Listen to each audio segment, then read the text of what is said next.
אתם בערוץ של אבי שפירו, והיום יש לי יום הולדת למי שלא יודע, וקיבלנו, כאילו קנינו מלא דברים טרנדים, אני לא יודע אם כל זה טרנד, אבל זה בטוח טרנד, תראו איזה יפה זה.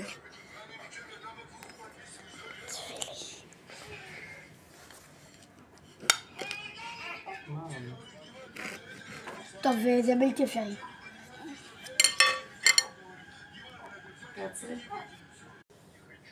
הרגע של חתיכה.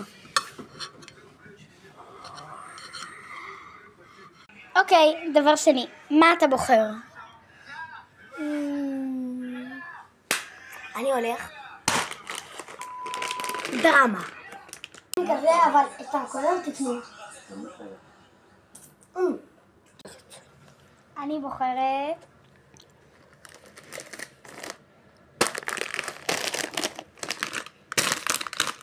למה אני אוכל את זה, אבל זה לא נראה טעים.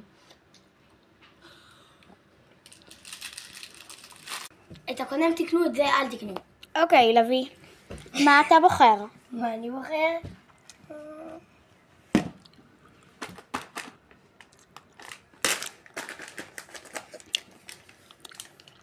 שוקולד לבן אוורירי.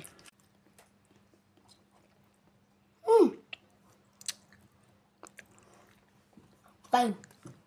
פלוס מינוס. מה את בוחרת, נויה?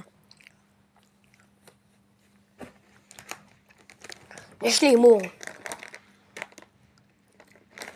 איך ידעתי? אפרופו.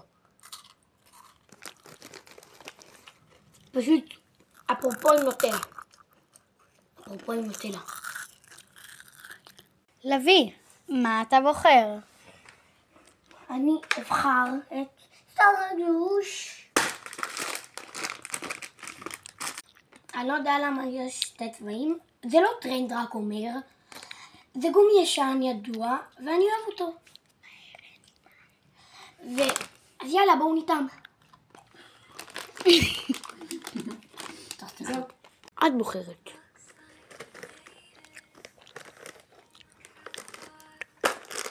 חל.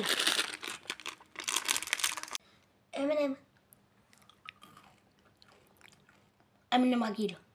לוי, מה אתה בוחר? מרטיזס. זה כבר לא בטרנד, אבל זה פשוט טעים.